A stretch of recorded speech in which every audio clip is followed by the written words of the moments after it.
جہان سکندر کو اس نے کبھی نہیں دیکھا تھا، بس بچپن سے اپنے اور اس کے رشتے کے متعلق سنا تھا۔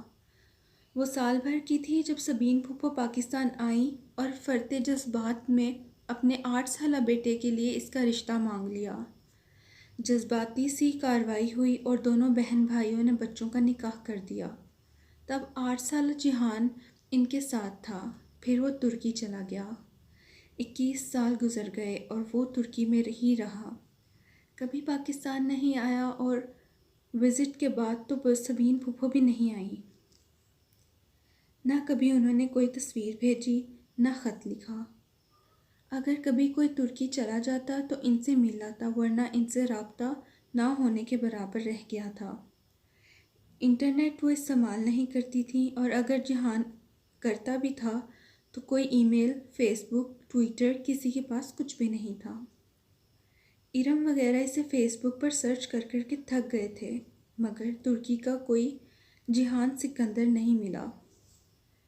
شروع کے چند برس پھوپھو بہت فون کرتی تھیں، پھر آہستہ آہستہ رابطے زندگی کی مصروفیات میں کھو گئے۔ 3 ماہ میں ایک فون آیا کرتا، 3 ماہ بعد ادھر سے ایک فون چلا جاتا، یوں 6 ماہ میں 2 ہی دفعہ بات ہو پاتی۔ رسمی الیک سلیک، موسم کا حال، سیاست پہ تبادلہ خیال، اور پھر اللہ حافظ۔ ان تمام باتوں کے باوجود وہ خود کو ذہنی اور جذباتی طور پر جہان سے وابستہ کر چکی تھی۔ نکاح کے وقت اس کی تصویر آج بھی اس کے پاس محفوظ تھی۔ 8 سالہ بھورے بالوں والا، سنہری رنگ والا خوبصورت سا لڑکا جس کو اس نے اپنے روبرو کبھی نہیں دیکھا تھا، اور شاید ترکی جانے کی ساری خوشی کی وجہ بھی یہی تھی، جس پر ابا نے پانی پھیر دیا تھا۔ اس روز اسے رہ رہ کر پھوپھو اور جہان پر غصہ آ رہا تھا، جن کی بے روحی کے باعث اب یہ رشتہ ایک سوالیہ نشان بن کر رہ گیا تھا۔ مگر خیر، داور بھائی کی شادی ہو جائے اور سیمسٹر ختم ہو جائے، پھر وہ ترکی جائے گی اور ان لوگوں کو ضرور ڈھونڈے گی۔ حیا کدھر ہو؟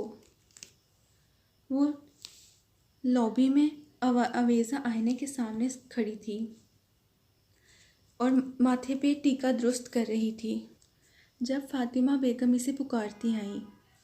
ہر طرف گہما گہمی تھی، ایک ناقابل فہم شور سا مچا تھا۔ مہندی کا فنکشن باہر شروع ہو چکا تھا، سب باہر جانے کی جلدی مچائے ادھر ادھر بھاگ رہے تھے، اور وہ ابھی تک وہیں کھڑی تھی۔ کیا ہوا اماں؟ وہ ٹیکے کے ساتھ الجھی ہوئی جو ماتھے پہ سیٹ کر رہی تھی، سونے کا گول سکے کی شکل کا ٹیکا جس کے نیچے ایک سرخ روبی لٹک رہا تھا، بار بار ادھر ادھر جھول رہا تھا۔ ٹیکے کو ٹھیک کرتے ہوئے مسلسل اس کی کلائیوں میں چوڑیاں کھنک رہی تھیں۔ جلدی آؤ، تمہارے ابا بلا رہے ہیں، کسی سے ملوانا ہے تمہیں۔ ان کی آواز میں خوشی کی رمق محسوس کر کے وہ چونک کر ان کو دیکھنے لگی۔ نفیس سی سلک کی ساڑی اور ڈائمنڈ پہنے وہ خاصی باوقار اور خوش لگ رہی تھیں۔ اس کی انگلیوں نے ٹیکا چھوڑ دیا، دل زور سے دھڑکا۔ کیا پھوپھو آ گئی تھیں؟ اور ان کا مغرور بیٹا بھی؟ کدھر ہیں ابا؟ وہ دھک دھک کرتے دل کے ساتھ ان کے پیچھے باہر نکلی۔ گیٹ کے قریب سلمان کھڑے دکھائی دے رہے تھے۔ ان کے ساتھ ایک خوبرو سا لڑکا کھڑا تھا جس کے شانے پر ہاتھ رکھے وہ کچھ کہہ رہے تھے۔ سامنے خاصے باوقار سے سوٹ میں ملبوس ایک صاحب اور ایک ڈیسنٹ سی خاتون تھیں۔ وہ دونوں پہلوؤں سے لہنگا ذرا اٹھائے ہوئے ان کے قریب آئی۔ یہ حیا ہے، میری بیٹی۔ سلمان صاحب نے مسکرا کر اسے شانوں سے تھاما۔ السلام علیکم، اس نے سر کو جنبش دیتے ہوئے مدھم سا سلام کیا۔ وعلیکم السلام بیٹا۔ وہ تینوں دلچسپی سے اسے دیکھنے لگے۔ اس نے ڈل گولڈ کا لہنگا اور کامدار بلاؤز پہن رکھا تھا۔ بلاؤز کی آستینیں آدھی سے بھی چھوٹی تھیں، اور ان سے نکلتے اس کے دودیا بازو سنہرے موتیوں کے شعاعوں میں سنہرے دکھ رہے تھے۔ بھاری کام کا دوپٹہ اس نے گردن میں ڈال رکھا تھا۔ بال ہمیشہ کی طرح سیدھے کمر پر گر رہے تھے۔ ٹیکے کے ساتھ سنہرے جھمکے کانوں میں لٹک رہے تھے۔ وہ ملائی سے بنا چہرہ ہلکے سے سنگار سے مزید دلکش لگ رہا تھا۔ ان اس نے کاجل سے لبریز آنکھیں اٹھائیں جو تینوں ستائشیہ نگاہوں سے اسے دیکھ رہے تھے۔ اور حیا، یہ میرے دوست ہیں عمیر لغاری، یہ مہناز بھابھی ہیں اور یہ ان کے صاحبزادے ولید ہیں۔ اس کے دل پر ایک بوجھ سا آ گرا، آنکھوں میں بے اختیار نمکین پانی بھر آیا جسے اس نے اندر اتار لیا۔ نائس ٹو میٹ یو، وہ مہمان آنے لگے ہیں، میں پھول کی پتیاں ادھر رکھ کر آتی ہوں، سب مجھے ڈھونڈ رہے ہیں۔ تو میں ہچکچاتے ہوئے وہ بول کر سائڈ پر ہوئی۔ ہاں ہاں تم جاؤ، انجوائے کرو۔ سلمان صاحب نے آہستگی سے اس کے شانوں سے ہاتھ اٹھایا۔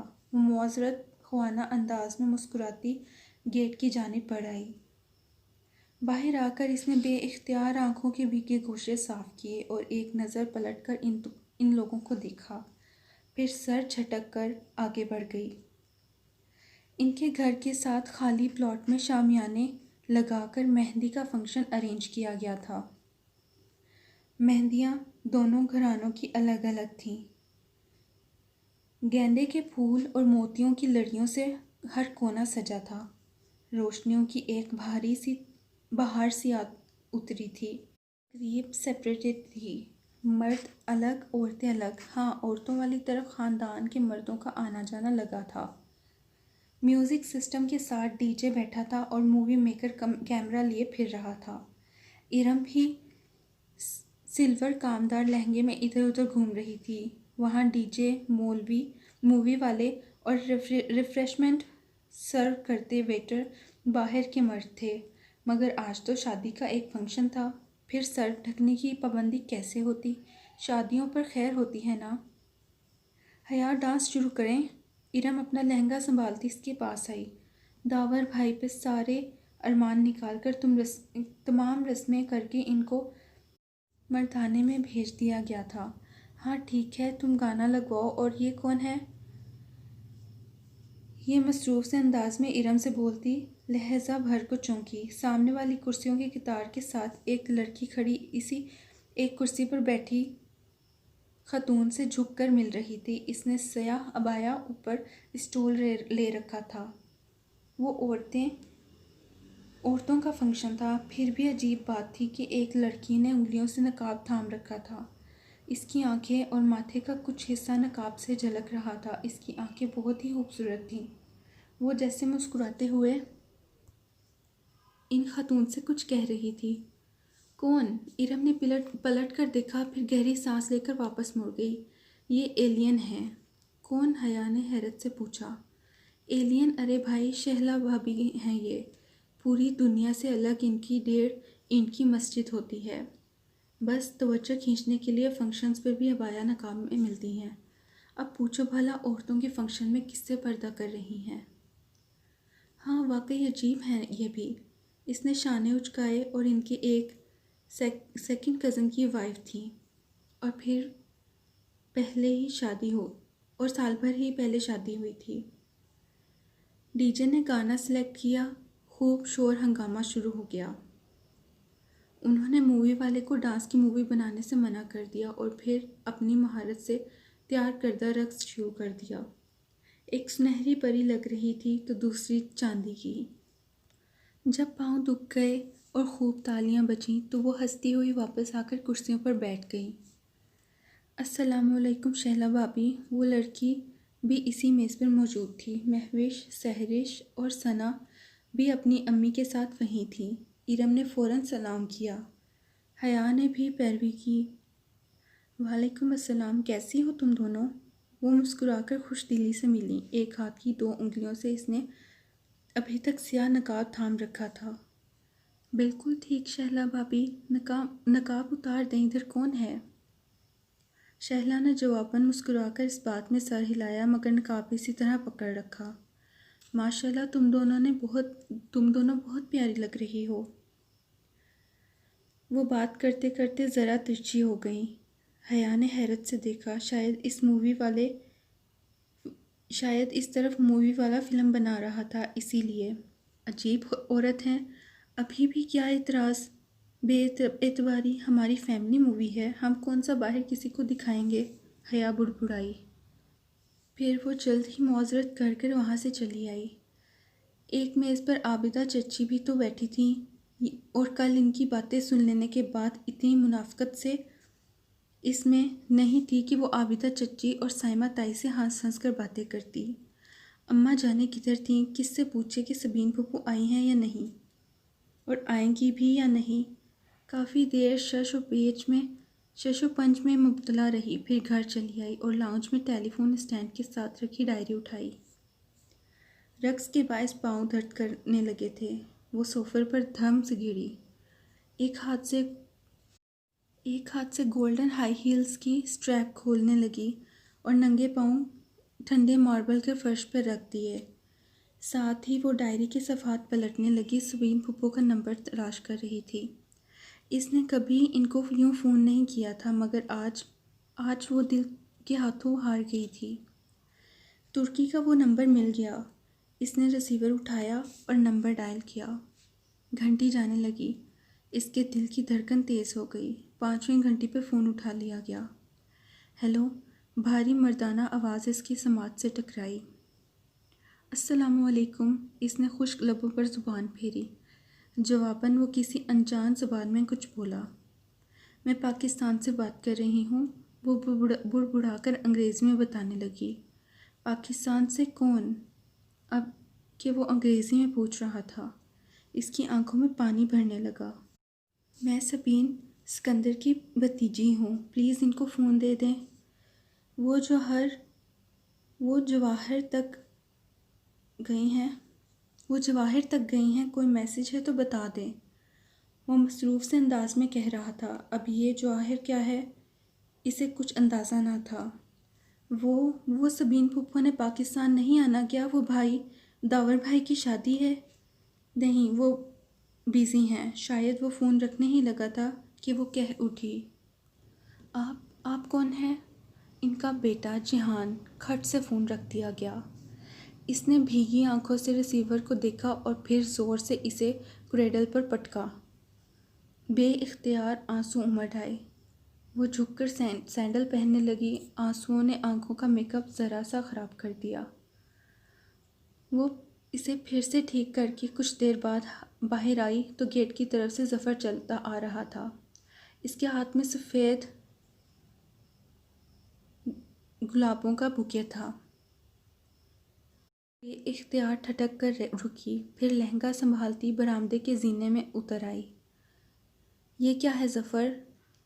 او تسی اتھے ہو، یہ کوریئر والے نے دیا ہے تہاڈے لئی۔ ظفر نے گلدستہ اور ایک بند لفافہ اس کی طرف بڑھایا۔ وہ پچھلے 7 سال سے تایا فرقان کا ملازم تھا۔ وہ گاؤں سے اسے لے کر آئے تھے، جب آیا تھا تو پنجابی بولتا تھا۔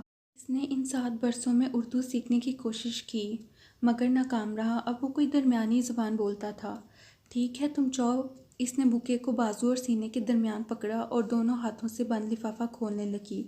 حسب معمول اس میں سفید سادہ کاغذ تھا، جس کے بالکل درمیان میں اردو میں ایک سطر لکھی تھی۔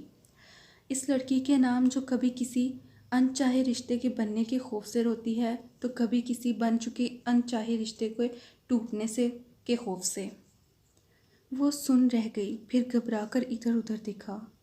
گیٹ کھلا تھا۔ مہندی والی جگہ سے روشنائیاں اور موسیقی کا بے ہنگم شور یہاں تک آ رہا تھا۔ درمیان میں بہت سے لوگ آ جا رہے تھے، مہمان، نوکر چاکر وغیرہ۔ ایسے میں ادھر کوئی تھا جو اس کا بغور مشاہدہ کر رہا تھا۔ اس نے لفافے کو پلٹا۔ کوریئر کی مہر 1 روز قبل کی تھی۔ ابھی 10 منٹ قبل وہ جہان کے ساتھ پہلی دفعہ بات کر کے روئی تھی۔ بن چکا انچاہا رشتہ؟ وہ گھنٹہ بھر پہلے ولید اور اس کے والدین سے ملی تھی، انچاہے رشتے کے بننے کے خوف سے۔ یہ کون تھا جو اتنا باخبر تھا؟ 1 دن قبل ہی اسے کیسے معلوم ہوا کہ وہ آج 2 دفعہ روئے گی؟ وہ خوف زدہ سی کھڑی، بار بار تحریر پڑھتی جا رہی تھی۔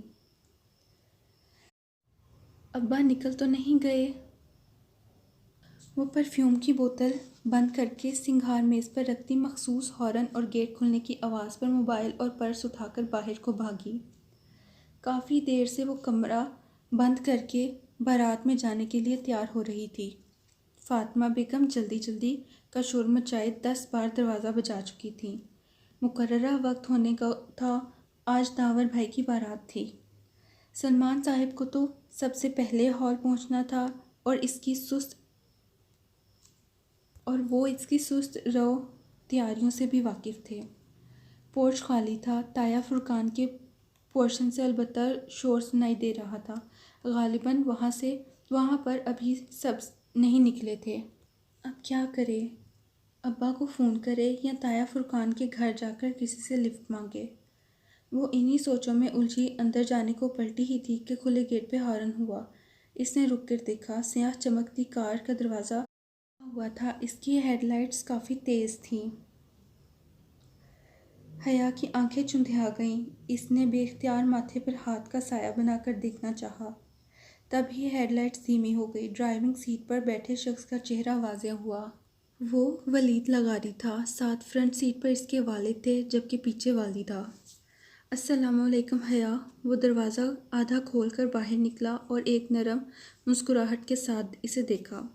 وہ دھیمی ہوتی ہیڈ لائٹس کی روشنی میں ان کے سامنے کھڑا تھا۔ حیا گہرے سرخ کامدار بغیر آستینوں والا فراک پہنے ہوئے تھی جو پاؤں تک آتا تھا، اور نیچے ہم رنگ تنگ پاجامہ۔ فراک بہت لمبا تھا، سو پاجامے کی چوڑیاں بمشکل بالش بھر ہی دکھائی دے رہی تھیں۔ گولڈن دوپٹہ گردن میں تھا اور دونوں کانوں میں لٹکتے لمبے لمبے آویزے کندھوں کو چھو رہے تھے۔ کاجل سے لبریز سیاہ آنکھیں اور کمر پہ گرتے سیدھے بال۔ ہمیں میرج ہال کا علم نہیں ہے، انکل ہیں؟ وہ نگاہوں میں اسے جذب کرتے ہوئے پوچھ رہا تھا۔ وہ متذبذب سی آگے آئی، پھر اسے نظر انداز کیے لغاری صاحب کے دروازے کے ساتھ رکی۔ انکل، پیراڈائز ہال جانا ہے اور ابا شاید نکل گئے ہیں، مجھے تو پتہ ہی نہیں چلا۔ وہ وقتاً پریشان تھی۔ اوہ، تو آپ کے چچا وغیرہ؟ وہ تو ابا سے بھی پہلے چلے گئے تھے۔ ٹھہریں، ابا یہ زیادہ دور نہیں گئے ہوں گے، میں انہیں واپس… ارے وہ کیوں واپس آئیں گے؟ ان کا جلدی پہنچنا ضروری ہے۔ آپ ہمارے ساتھ آ جاؤ بیٹا، ہم نے بھی تو وہیں جانا ہے۔ ہاں بیٹا آؤ۔ مسز مہناز لغاری نے فوراً اپنی طرف کا دروازہ کھولا اور دوسری طرف ہو گئیں۔ وہ چند لمحے تذبذب میں کھڑی رہی۔ اب اگر ابا کا انتظار کرتی تو آدھا فنکشن نکل جاتا، اور اگر ان کے ساتھ جاتی تو… ابا برا نہیں مانیں گے، یہ تو اسے یقین تھا۔ چلیں ٹھیک ہے، وہ ہچکچاتے ہوئے پچھلی سیٹ کی طرف بڑھ گئی۔ تو ہماری بیٹی کیا کرتی ہے؟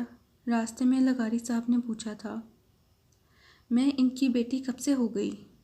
اس نے اندر ہی اندر سوچا۔ جی، میں شریعہ اینڈ لاء میں LLB آنرز کر رہی ہوں۔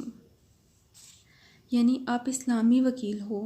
جی۔ وہ پھیکا سا مسکرائی۔ یہ لوگ اتنی اپنائیت کیوں دے رہے ہیں مجھے؟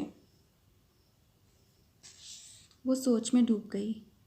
تو یہ شریعہ اینڈ لاء کا کیسا سبجیکٹ ہے؟ عمیر لغاری نے بات آگے بڑھاتے ہوئے کہا۔ کیونکہ میں بنیادی طور پر ایک انجینئر ہوں اور انجینئرنگ میں شروع میں مجھے مشکل لگتی تھی، بعد میں آسان ہو گئی۔ مجھے شریعہ شروع میں مشکل لگتی تھی، بعد میں عادی ہو گئی۔ وہ تینوں ہنس پڑے تو اسے احساس ہوا کہ اسے خواہ ان کے ساتھ زیادہ بے تکلف نہیں ہونا چاہیے۔ حیا بیٹا، آپ کا شادی کے بعد پریکٹس کا ارادہ ہے؟ کیونکہ میں اور آپ کے انکل تو ابھی اس معاملے میں زبردستی کے قائل نہیں ہیں۔ ہم نے فیلڈ منتخب کرنے سے لے کر کیریئر بنانے تک ہر چیز میں اپنے بچوں کی مرضی کو مقدم رکھا ہے۔ خود ولید کو بھی شادی کے بعد بیوی کے جاب کرنے پر کوئی اعتراض نہیں ہے۔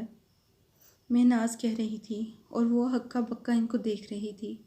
کیا معاملات اتنے آگے بڑھ چکے ہیں، یا وہ اس خوش فہمی کا شکار تھے کہ ابا ان کو کبھی انکار نہیں کریں گے؟ بمشکل اس نے ہوں ہاں میں جواب دیا۔ وہ اس وقت پرسکون ہوئی جب میرج ہال کی بتیاں نظر آنے لگیں۔ لفٹ کا شکریہ انکل۔ وہ انکل اور آنٹی کے ساتھ ہی باہر نکلی تھی۔ اسی پل لغاری انکل کا موبائل بجا تو معذرت کر کے ایک طرف چلے گئے۔ مہناز بھی ان کے پیچھے گئیں۔ حیا سنیے، وہ جانے ہی لگی تھی کہ ولید نے پکارا۔ وہ ابھی تک اندر اسٹیئرنگ وہیل تھامے بیٹھا تھا۔ مجھے آپ سے بات کرنی ہے۔ وہ اپنی طرف کا شیشہ نیچے کیے اس سے مخاطب ہوا۔ مگر یہ مناسب نہیں ہے۔ مگر مجھے اسی رشتے کے حوالے سے بات کرنی ہے۔ اگر آپ 2 منٹ اندر بیٹھ کر میری بات سن لیں تو۔ ساتھ ہی اس نے فرنٹ سیٹ کا دروازہ کھولا۔ روشنی کا ایک کوندہ اس کے ذہن میں لپکا۔ موقع اچھا تھا، وہ اس کو اپنے نکاح کے بارے میں بتا کر سارا معاملہ یہیں دبا سکتی تھی۔ لاٹھی بھی نہیں ٹوٹے گی اور یہ 6 فٹ کا سانپ بھی رستے سے ہٹ جائے گا۔ ٹھیک ہے، لیکن یہاں ہمارے رشتہ دار ہیں۔ اگر ڈونٹ وری، میں کار بیک سائڈ پر لے جاؤں گا، آپ بیٹھیے۔ وہ متذبذب سی اندر بیٹھ گئی۔ زندگی میں پہلی دفعہ یوں کسی لڑکے کے ساتھ تنہا بات کرنے بیٹھی تھی۔ ابا کو پتہ چلتا تو ان کی ساری وسیع النظری بھگ سے اڑ جاتی۔ اسے لباس پہننے کی آزادی تھی، سر ڈھکنے کی پابندی بھی نہیں تھی، مگر لڑکوں سے بے تکلفی یا دوستی کی اجازت ابا نے کبھی نہیں دی تھی۔ وہ بیٹھی تو ولید زن سے گاڑی بھگانے لگا۔ آپ کو جو بھی کہنا ہے جلدی کہیے، پھر مجھے بھی کہنا ہے۔ وہ سر جھکائے گود میں رکھے ہاتھوں کی انگلیاں مروڑ رہی تھی۔ عجیب مضطرب حالت ہو رہی تھی اس کی۔ پہلے آپ کہیے۔ ولید میرج ہال کی پچھلی طرف ایک نسبتاً سنسان گلی میں گاڑی لے آیا تھا۔ اوکے، مجھے کچھ بتانا تھا، وہ گردن جھکائے کہنے لگی۔ میرے ابا نے معلوم نہیں آپ کو بتایا ہے یا نہیں، مگر میں بتانا ضروری سمجھتی ہوں۔ میرا نکاح میری پھپھو کی بیٹے سے بچپن میں ہی ہو گیا تھا۔ وہ لوگ ترکی میں ہوتے ہیں۔ کچھ خاندانی مسائل کے باعث میرے ابا ان سے ذرا بدسن ہیں اور مجھے ڈائیورس دلوا کر میری شادی کہیں اور کرنا چاہتے ہیں، مگر میں ایسا نہیں چاہتی۔ اس نے سر نہیں اٹھایا۔ ولید کی خاموشی سے اس نے یہی مراد لی کہ وہ سخت شاک کی عالم میں تھا۔ میں اپنے شوہر کی وفادار ہوں مسٹر ولید۔ میں نے اس کے خواب دیکھے ہیں اور ذہنی طور پر خود کو اسی سے وابستہ پاتی ہوں۔ اب کسی اور سے شادی کر کے اس کے بارے میں نہیں سوچ سکتی۔ وہ اب بھی کچھ نہ بولا۔ حیا گود میں رکھے ہاتھوں کو دیکھتے ہوئے بولتی جا رہی تھی۔ پلیز آپ انکار کر دیں، میں کسی اور کی بیوی ہوں، نکاح پر نکاح نہیں ہو سکتا، پلیز میں آپ سے درخواست کرتی ہوں۔ اس نے چہرہ اوپر اٹھایا اور یک ٹک خاموش گہری نظروں سے اسے دیکھ رہا تھا۔ یہ اس کا چہرہ تو نہ تھا، وہ جو سارا رستہ ڈرائیونگ کے دوران دیکھتی آئی تھی، یہ تو کوئی اور ہی شخص تھا۔ پھر آپ نے کیا سوچا؟ اس کی آواز لڑکھڑا گئی۔ ولید کی آنکھوں میں کچھ ایسا ضرور تھا کہ اسے لگا کہ وہ ایک سنگین غلطی کر چکی ہے۔ خطرے کا الارم زور زور سے اس کے اندر بجنے لگا۔ کس بارے میں؟ وہ بوجھل آواز میں بولا تو وہ دروازے کی طرف سمٹی۔ نامحسوس انداز سے اس کا ہاتھ ہینڈل پر رینگ گیا۔ آپ کی اس رشتے سے انکار کے بارے میں۔ ساری عمر پڑی ہے یہ بات کرنے کے لیے حیا، ابھی تو ان لمحوں سے فائدہ اٹھاؤ جو میسر ہوں۔ وہ ایک دم اس پر جھکا۔ حیا کے لبوں سے چیخ نکل آئی۔ ولید نے دونوں ہاتھ اس کی گردن پر رکھنے چاہے، مگر اس نے زور سے ہینڈل کھینچ کر دروازہ دھکیلا۔ دروازہ کھلتا چلا گیا۔ وہ دوسرے ہاتھ سے ولید کو دھکا دے کر باہر نکلی۔ اس کا دوپٹہ ولید کے ہاتھوں میں ہی آ گیا۔ وہ تیزی سے باہر بھاگی تو ولید نے دوپٹہ کھینچا۔ دوپٹہ اس کی گردن کے ساتھ رگڑتا ہوا پیچھے ولید کے ہاتھوں میں رہ گیا۔ وہ بنا پیچھے مڑ کے دیکھے بھاگتی جا رہی تھی۔ اسے ولید کی دروازہ کھول کر کوئی اونچی سی انگریزی گالی دینے کی آواز سنائی دی تھی۔ اس کے بھاگتے قدموں میں تیزی آ گئی۔ گلیاں سنسان تھیں، جانے وہ کہاں لے آیا تھا اسے۔ آج تو اتوار تھا اور دکانوں کے شٹر گرے ہوئے تھے۔ وہ ادھر ادھر دیکھے بغیر بدحواسی میں دوڑتی ہوئی ایک گلی میں مڑ گئی۔ پیچھے کوئی دوڑتا ہوا آ رہا تھا۔ وہ بھاگتی ہوئی گلی کے دوسرے سرے تک پہنچی، مگر یہ کیا، گلی بند تھی۔ Dead end. وہ بے ساختہ پلٹی۔ بھاگتے قدموں کی آواز قریب آ رہی تھی۔ وہ دوڑ کر گلی کے بند سرے تک گئی اور دیوار کی اینٹوں کو چھو کر ٹٹولا۔ شاید اندر کوئی جادوئی دیوار ہو، شاید